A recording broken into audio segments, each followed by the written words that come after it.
Hello दोस्तों, आज के वीडियो में we will discuss about the essence of sales jobs.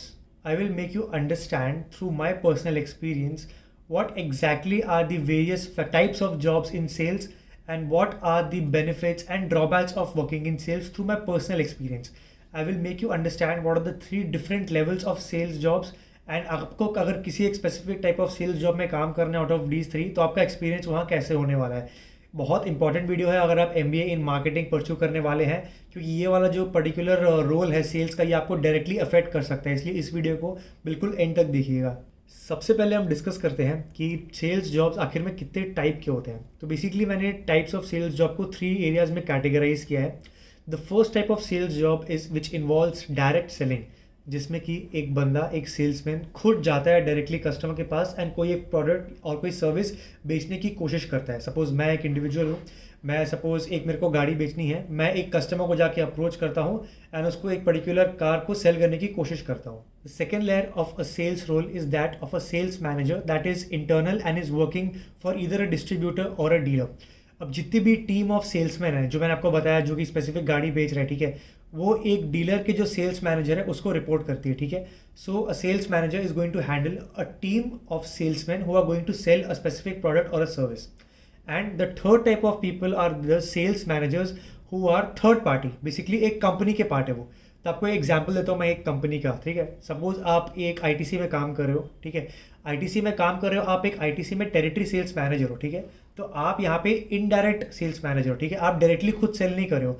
You are handling a team of sales managers जो कि एक स्पेसिफिक डीलर या तो एक स्पेसिफिक होलसेलर या तो एक स्पेसिफिक डिस्ट्रीब्यूटर को मैनेज कर रहे हैं एंड उसके अंदर और बहुत सारे सेल्स ऑफिसर आते हैं. ठीक है, तो it's basically 3 tier structure. And आपकी एमबीए करने के बाद जो जॉब लगती है, आप कंपनी में ज्वाइन करते हो, आप कॉर्पोरेट में सेल्स का काम करते हो. बेसिकली आप खुद डायरेक्टली सेल नहीं करते हो, आप एक टीम ऑफ सेल्स मैनेजर को संभाल रहे हो जो कि डिस्ट्रीब्यूटर या तो कोई एक डीलरशिप या तो कोई एक आपका होलसेलर में काम करते हैं. एंड उनकी डाउन द लाइन एक टीम होती है सेल्स ऑफिसर्स की, सेल्स एग्जीक्यूटिव्स की, जो सेल करती है एंड कस्टमर को. तो ये होता है एक 3 टियर स्ट्रक्चर. एंड एमबीए करने के बाद अब जो टॉप स्ट्रक्चर है, जो कि सेल्स मैनेजर इंटरनल को जो मैनेज करना है, आप वहाँ पे आप जाते हो प्लेस होने के बाद. एमबीए करने के बाद आप डायरेक्ट सेलिंग नहीं करोगे किसी प्रोडक्ट की. आप जो सेलिंग करोगे, आपका जो बेसिकली काम होगा वो बेचना नहीं होगा, बिकवाना होगा. There is a difference between बेचना एंड बिकवाना. तो आप बिकवाओगे एक पर्टिकुलर प्रोडक्ट और सर्विस को. अब आप बोलेंगे कि सेल्स में लेकिन इसमें टारगेट्स किसको मिलते हैं. फैक्ट ये है कि टारगेट्स सबको मिलता है. जो सेल्स इंडिविजुअल है उसको एक number of units of product या एक नंबर ऑफ रेवेन्यू जनरेट करने का उसको वो टारगेट दिया जाएगा कि आपको इतने इतने रेवेन्यू का आपको माल बेचना है, यानी कि इतने यूनिट्स आपको बेसिकली माल बेचना है, तो इतने डब्बे का माल बेचना है. जो सेल्स मैनेजर का काम होगा, उसका काम है कि पूरी डीलरशिप, पूरी डिस्ट्रीब्यूटरशिप का उसको टारगेट मिलता है और उसको उसको अचीव करना है. एंड जो कंपनी में जो काम कर रहा है, जो कंपनी का जो टेरिटरी सेल्स मैनेजर और एरिया सेल्स मैनेजर हो रहा है, उसको जो डीलरशिप्स हैं, उसको जो डिस्ट्रीब्यूटर्स असाइन हुए हैं, उसको उन सारे के सारे डिस्ट्रीब्यूटर्स का टारगेट अचीव करवाना है. तो टारगेट बेसिकली सबके हैं, लेकिन जो डायरेक्ट बंदा सेल कर रहा है उसकी जो टारगेट की जो ओनरशिप है सबसे ज़्यादा हाई रहती है. ठीक है, जनरली देखा गया है कि जो एरिया सेल्स मैनेजर जो कॉर्पोरेट वाले रोल में होता है, उनके ऊपर टारगेट का प्रेशर होता है, लेकिन ऑब्वियसली उनके ऊपर वो डायरेक्ट सेलिंग करने का जो प्रेशर है वो नहीं है. एंड इन मोस्ट केसेस उनको कस्टमर्स के साथ बहुत ज़्यादा फ्रीक्वेंटली डील नहीं करना पड़ता है. तो ऑब्वियसली अलग अलग लेवल है जॉब्स के. तो जो हेयरार्की में जो एंड में सेल कर रहा है, सेल्समैन जो डायरेक्ट सेलिंग कर रहा है, ठीक है, उसका जो सैलरी होता है वो काफ़ी कम होता है, लेकिन उनको थोड़ी बहुत इंसेंटिव्स मिल जाती है. जो सेल्स मैनेजर होते हैं उनकी सैलरी भी थोड़ी ज़्यादा होती है एंड उनको भी काफ़ी इंसेंटिव मिलता है अगर वो टारगेट्स मीट करते हैं अपने डिस्ट्रीब्यूटर का या डीलरशिप का. एंड जो टीएसएम होता है, हर कंपनी इंसेंटिव नहीं देती, मे बी कुछ थोड़ी बहुत कंपनीज इंसेंटिव्स देती है आपको टारगेट अचीव करने के, और कुछ कंपनीज नहीं देती है. ठीक है, जैसे कि ऑटोमोटिव कंपनीज में जनरली ऐसे इंसेंटिव्स नहीं दिए जाते, लेकिन एफएमसीजी कंपनीज में कुछ कुछ स्पेसिफिक कंपनीज है जो इंसेंटिव्स देती है एक कॉर्पोरेट रोल में भी. That may vary from company to company. तो बेसिकली ये है एक 3 tier structure of a typical sales job in any organisation and part of organisation. अब मैं आपको सेल्स जॉब के कुछ बेनिफिट्स बताता हूँ. सबसे पहली बात ये है कि a sales job will teach you how to cell.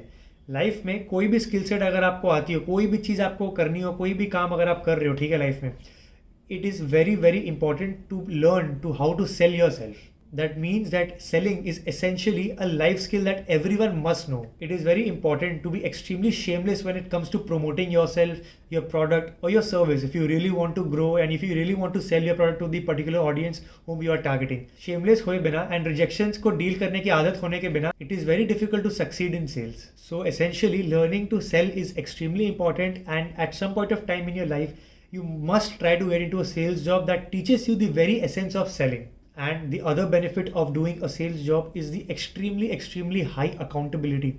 So you are the person who is going and selling the company's product or service to the end consumer. So a very high stake is there on your shoulders. The way you perform will impact the bottom line of the company and the profitability of the company at the end of the period. Hence, by default, because the accountability is very high, sales job are bound to be very stressful. अब stress के साथ साथ बात करते हुए मैं कुछ sales job के ड्रॉबैक्स के बारे में भी डिस्कस कर लेता हूँ। जैसा कि मैंने आपको बताया, क्योंकि अकाउंटेबिलिटी बहुत हाई है तो जॉब में स्ट्रेस डेफिनेटली है, हर लेवल में स्ट्रेस है। अगर आप सेल्समैन हो तब स्ट्रेस है, अगर आप इंटरनल सेल्स मैनेजर हो तब स्ट्रेस है, अगर आप एक कंपनी में कॉर्पोरेट में भी सेल्स का जो मैनेजर का जॉब कर रहे हो वो भी बहुत स्ट्रेसफुल है। हर टिपिकल पूरे हेरार्की में हर सेल्स वाला रोल डिफिकल्ट होता है, क्योंकि हर इंडिविजुअल के साथ, हर इंडिविजुअल बंदे के अगेंस्ट एक टारगेट नंबर टैग्ड होता है। एंड अगर आप किसी नंबर को चेस कर रहे हो तो ऑब्वियसली वो आपके लिए डिफिकल्ट हो ही जाता है। एंड सेल्स का ये बाय डिफॉल्ट रूल है, आपको टारगेट इस तरीके से ही दिए जाएंगे कि आप उसको चेज नहीं कर पाओ। अब ये देखेंगे कि अगर आप एक मंथ में टारगेट अचीव करते हो तो नेक्स्ट मंथ में आपको उसके स्ट्रेच का टारगेट मिलेगा, 10% या 15% हायर मिलेगा। सेल्स जॉब बाय नेचर ही आपको ऐसा टारगेट देती है कि आप उसको अचीव ना कर पाओ, लेकिन उसको आप मैक्सिमाइज करने की कोशिश करो। आपके ऊपर जो आपकी जो मेट्रिक्स होंगी, आपकी जो मॉनिटरिंग होगी, आपका जो मैनेजर आपसे एक्सपेक्ट करेगा वो ये करेगा कि आप 100% टारगेट अचीव करो, लेकिन ऑब्वियसली हर बार पॉसिबल नहीं हो पाता है। And this entire process creates a lot of stress in the day to day working of people who are working in sales. So apart from dealing with the pressure of sales, there are a lot of ad hoc jobs also that a sales person has to do. देखिए, अगर आप कोई distributorship या dealership पे काम करें, sales executive हो गया, सेल्समैन हो गया, सेल्स मैनेजर हो गया किसी डीलरशिप का, उसका ये एड हॉक टास्क इतना ज़्यादा नहीं होता है। लेकिन जो कॉर्पोरेट वाले साइड में जो काम कर रहा है उसके अंदर ये जो MBA करके आप जाओगे सेल्स करने के लिए, सेल्स के जॉब्स करने के लिए, आपके पास बहुत सारे एड हॉक टास्क होंगे। आपके बॉसेस विजिट करेंगे मार्केट, आपके सुपर बॉसेस, आपके हेड ऑफिस से लोग आएंगे विजिट करने के लिए, तो आपको उनके लिए डील करना है, उनके अरेंजमेंट्स करने हैं, उनके विजिट्स को सक्सेस कराना है, दिखाना है कि आपका जो प्रोडक्ट है, आपका जो सेल्स स्ट्रैटेजी है एकदम ऑन पॉइंट है। आपको PPTs बनानी है, आपके सेल्स रिव्यूज होते हैं, आपको डेक्स बनाने होते हैं, आपको एजेंसीज के साथ डील करना होता है। So there are lot of juggling that you have to do on a day to day basis if you are doing a sales job in a corporate. Another essential drawback that may vary from company to company is job security. अब एक कोई company है जो एक well established organisation है, may be suppose the top companies है किसी area की, इंडिया की या MNC, कोई टॉप MNC हो, तो वहाँ पे जॉब सिक्योरिटी आपकी मोरलेस थोड़ी बहुत सेफ रहती है। ठीक है, अगर आप ऐसा होता है कि कभी कभी टारगेट आप अचीव नहीं भी करो तो चलता है। You have to strive and showcase your potential, you have to show your efforts. लेकिन अगर आप किसी डिस्ट्रीब्यूटर की बात करें, डीलरशिप की बात करें, जहाँ पे आपको डायरेक्ट सेलिंग करना पड़ता है, आप किसी OEM की नहीं, आप किसी डिस्ट्रीब्यूटरशिप के एम्प्लॉय हो, तो वहाँ पे जो अकाउंटेबिलिटी एंड जॉब सिक्योरिटी है वो इतनी अच्छी नहीं होती और इतनी हाई नहीं होती है। ठीक है, बट वहाँ पे एक एडवांटेज ये भी हो जाता है कि वहाँ पे जॉब मिलना थोड़ा आसान होता है। यहाँ से उनको निकाल दिया तो डीलरशिप B या डिस्ट्रीब्यूटरशिप B में उनको जॉब मिल जाती है, क्योंकि ऑब्वियसली उनका जो लेवल ऑफ ऑपरेशन होता है वो इतना हाई नहीं होता है as compare to the stakes that a specific MBA graduate is handling when he is working in a corporate. And जैसा कि मैंने आपको बताया, ये 3 tier स्ट्रक्चर होता है सेल्स का। एंड आप अगर MBA करके ज्वाइन कर रहे हो किसी पर्टिकुलर ऑर्गेनाइजेशन सेल्स की जॉब के लिए, तो आप एक team of distributors and dealers and retailers को संभालोगे और आपको सेल्स टारगेट मिलेगा एक स्पेसिफिक टेरिटरी का। सपोज आप महाराष्ट्र में काम कर रहे हो तो हो सकता है कि आप मुंबई टेरिटरी संभाल रहे हो, तो मुंबई टेरिटरी में आपको north Mumbai, south Mumbai, west Mumbai, east Mumbai का कोई सपोज आपको टारगेट मिलेगा। हर स्पेसिफिक एरिया का एक टारगेट मिलेगा एंड आप उस स्पेसिफिक टेरिटरी के लिए पूरे तरीके से रिस्पॉन्सिबल होगे। So this is what you can expect after doing an MBA and getting into a sales job. लेकिन एक चीज़ मैं और बता दूं आपको इस वीडियो को कंक्लूड करने के लिए, कि जो आपके सेल्स जॉब में आपका एक्सपीरियंस होगा, जो आपका स्पेसिफिक पर्सनल एक्सपीरियंस होगा, that is going to depend on the type of manager that you have and the sort of team that you have and the sort of leadership that you are working under. क्योंकि sales job करने के अलग अलग तरीके हो सकते हैं। The amount of pressure that can be put can be absolutely immense, it can be completely competitive and it can B very very ruthless also in sales. But if you have an empathetic leader, a supportive team, a collaborative team, and if you have a good leader who guides you in terms of the actions that you need to take to succeed in your job role, आपका काम थोड़ा बहुत आसान हो जाता है। लेकिन अगर आपका immediate superior इतना अच्छा नहीं है, then no matter how hard you try, your experience in a sales job is going to be terrible, and that, my friends, is a very stark reality. So yes, with that I conclude this video. थोड़ा लंबा हो गया, I know.